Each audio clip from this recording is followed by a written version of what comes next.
ይህ የመንገድ ፕሮጀክት ጥራትና ደረጃውን የጠበቀ በከተማው በውስጥ አቅም እየተሰራ ያለ የመንገድ ፕሮጀክት ሲሆን ግንባታው ተጠናቆ ለአገልግሎት ክፍት ሲሆን ለከተማው የትራንስፖርት ፍሰት የሚያሳልጥ የቱሪዝም ሂደቱ የሚያነቃቃ እንዲሁም የኢኮኖሚ አቅሙን የሚያሳድግ ፕሮጀክት መሆኑን የቡታጅራ ከተማ ከንቲባ አቶ አብዱ አህመድ ገለጹ።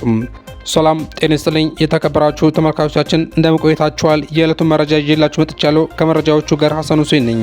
የቡታጅራ ከተማ ከንቲባ አቶ አብዱ አህመድ ከፈትል መስጂድ እስከ ዝዋይ መገንጠያ ያለው የአስፓልት መንገድ ፕሮጀክት ከኢትዮጵያ ኮንስትራክሽን ድርጅት አመራሮች ከከተማው ማዘጋጃ ቤት አመራሮችና ከሚመለከታቸው ባለድርሻ አካላት ጋር በመሆን የግንባታው ሂደት ገምግመዋል።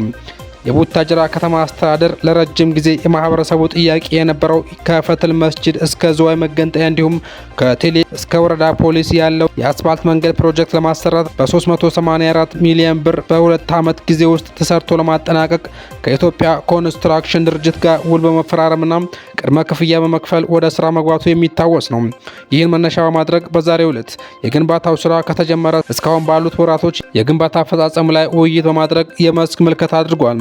በዚህ ግምገማ ላይ ከንቲባው አቶ አብዱ አህመድ እንደገለጹት ፕሮጀክቱ እስካሁን ባለው ሂደት ጥሩ አፈጻጸም እንዳለው የሚያሳይ ቢሆንም መፍጠን ባለበት ደረጃ አለመፍጠኑን ተናግረዋል። በቀጣይ ክረምቱ ከመግባቱ በፊት መሰራትና መጠናቀቅ ያለባቸው የግንባታ ስራዎች እንዲጠናቀቁና ኮንትራክተሮቹ የሰው ኃይል ቁጥር በመጨመርና የግንባታ ግብዓቶችን በብዛት በማቅረብ በፍጥነትና በጥራት እንዲሰሩ ልዩ ድጋፍና ክትትል እንደሚደረግ ሂደቱንም በየጊዜው እንደሚገመግሙ መግባባት ላይ መድረሳቸው ገልጿል።